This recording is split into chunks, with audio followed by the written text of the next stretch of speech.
apakah guru sekolah swasta bisa ikut melamar? Nah, oke, saya akan jelaskan juga ini.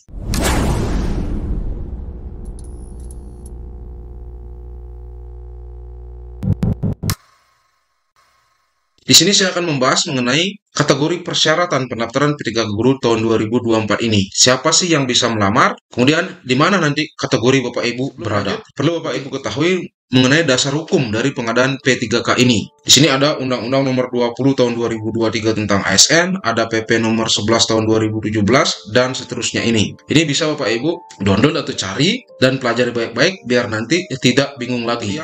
Keputusan Menpan RB nomor 348 tahun 2024 tentang mekanisme seleksi P3K Guru tahun anggaran 2024. Di dalam keputusan Menteri ini, di diktum pertama dinyatakan bahwa kriteria pelamar P3K untuk jabatan fungsional guru tahun 2024 ini meliputi pelamar prioritas, guru XTAK 2, guru non-ASN, dan lulusan PPG. Nah, mungkin barangkali Bapak Ibu bertanya-tanya, siapakah sih yang dimaksud pelamar prioritas, guru XTAK 2, dan seterusnya ini?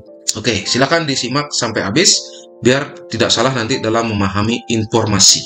Pelamar prioritas itu adalah peserta yang memenuhi nilai ambang batas pada seleksi P3K Guru tahun 2021, dan belum pernah dinyatakan lulus pada seleksi P3K Guru periode sebelumnya. Nah, Bapak Ibu yang belum mendapatkan SK bagi yang passing grade tahun 2021, maka sekaranglah kesempatannya, karena ini menjadi pelamar prioritas. Nah, nanti untuk yang lolos PG tahun 2021, kalau misalnya ada yang berkategori XTAK 2, masih ada yang berkategori non-SN, lulusan PPG dan guru swasta pada saat tahun 2021 mendaftar, maka ini akan diurut nanti pengambilannya. Yang lolos PG tahun 2021 dengan kategori guru XTAK 2, itulah yang nanti akan diambil untuk mengisi formasi terlebih dahulu. Kalau masih ada sisa formasi, barulah untuk guru non-SN yang lulus PG tahun 2021. Kalau masih ada sisa formasi, barulah untuk lulusan PPG. Dan yang terakhir, barulah untuk guru swasta. Ini khusus untuk yang lulus PG tahun 2021. Kalau misalnya yang lulus PG tahun 2021, keempat kategori ini sudah mendapatkan formasi dan masih ada sisa formasi, barulah nanti akan diperebutkan oleh guru XTAK 2 yang mendaftar di seleksi P3K 2024 ini, yang tidak lolos PG tahun 2021. Tentu ini yang lolos PG tahun 2021 dulu yang akan dihabiskan. Nah, kemudian pelamar pada diktum pertama yang huruf ABC tadi, ya diktum pertama kan tadi sudah lihat ya, pelamar prioritas, XTAK 2 dan seterusnya itu hanya dapat melamar pada instansi pemerintah tempat mengajar saat mendaftar. Nah, ini tidak bisa lintas instansi. Gimana kalau kuota sudah terisi? Nah, kalau kuota sudah terisi, ya tidak bisa diangkat. Orang tidak ada formasi bagaimana?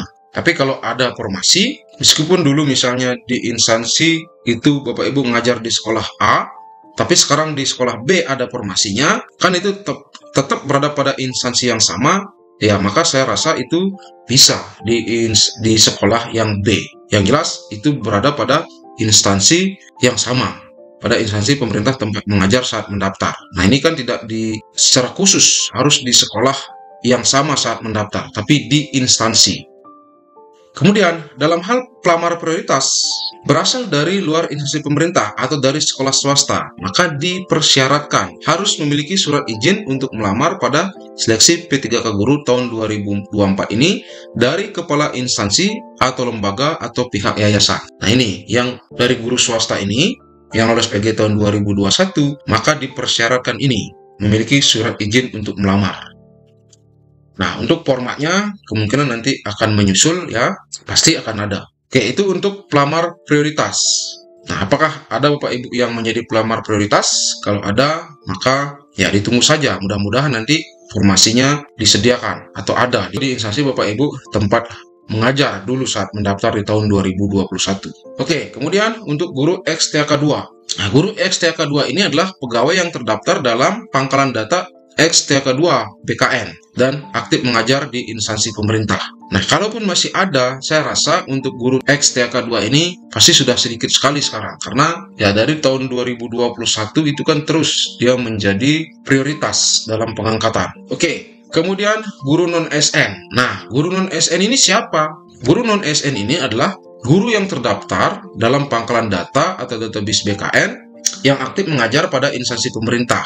Nah, ini adalah Bapak Ibu yang masuk dalam pendataan tenaga non-ASN di tahun 2022 kemarin.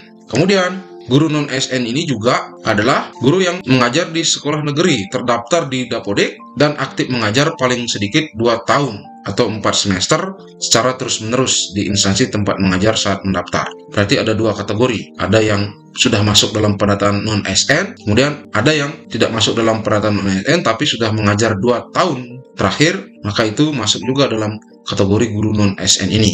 Ya, apakah Bapak Ibu masuk atau tidak di sini? Ya, silakan dilihat kapan pertama kali Bapak Ibu mengajar di sekolah tersebut. Oke, mungkin ada yang bertanya, kalau belum masuk Dapodik, bagaimana? Apakah bisa ikut melamar P3K tahun 2024 ini? Atau mungkin pertanyaan lain, apakah guru sekolah swasta bisa ikut melamar? Nah, oke, saya akan jelaskan juga ini. Nah, ini ada lulusan PPG. Nah, di diktum pertama tadi, ini kan kriteria pelamar, ini ada yang poin D ini, lulusan pendidikan profesi guru, ini boleh ikut mendaftar atau melamar. Nah, walaupun di sini tidak secara jelas ya, kalau yang pelamar prioritas yang dari sekolah swasta itu sudah jelas bisa ikut melamar. Untuk pengisian formasinya untuk guru sekolah swasta itu kan dari paling terakhir, tapi ya tetap harus melamar, ikut melamar ya, dan mendapatkan izin. Nah, untuk guru sekolah swasta ini, untuk lulusan PPG, di sini tidak secara detail apakah lulusan PPG Prajab atau lulusan PPG dalam jabatan yang mengajar di sekolah swasta itu ikut boleh mendaftar. Mungkin nanti akan ada lagi aturan yang menegaskan ini. Apakah hanya untuk yang lulusan PPG Prajab atau yang guru yang mengajar di sekolah swasta yang sudah mempunyai serdik ikut melamar atau tidak. Kalau hanya ini sih bahasanya, menurut saya sih bisa, tapi kita tunggu saja. Mudah-mudahan nanti ada yang lebih tegas lagi mengatur di sini. Artinya lulusan PPG Prajab dan lulusan PPG dalam jabatan untuk guru sekolah swasta itu boleh melamar. Kalau yang sudah mengabdi atau mengajar di sekolah negeri kan sudah masuk di kategori C ini, atau mungkin ada yang sudah masuk di kategori B ini. Nah, kemudian untuk PPG Prajab yang belum terdaftar di Dapodik juga sudah bisa melamar karena di poin D ini sudah dijelaskan. Oke, seperti itulah ya Bapak Ibu ya, biar nanti tidak bingung lagi. Nah, khusus untuk guru sekolah swasta yang sudah mempunyai serdik, ini tunggu saja. Mudah-mudahan nanti ada aturan yang lebih tegas lagi menyatakan boleh atau tidaknya. Kalau yang tidak mempunyai serdik sudah otomatis tidak boleh ikut melamar karena tidak ada di keempat poin ini. Kemudian, bagi pelamar yang memiliki serdik linear dengan jabatan yang dilamar, maka akan mendapatkan nilai paling tinggi 100% dari nilai paling tinggi kompetensi teknis. Kompetensi teknis itu nilai paling tinggi adalah 450.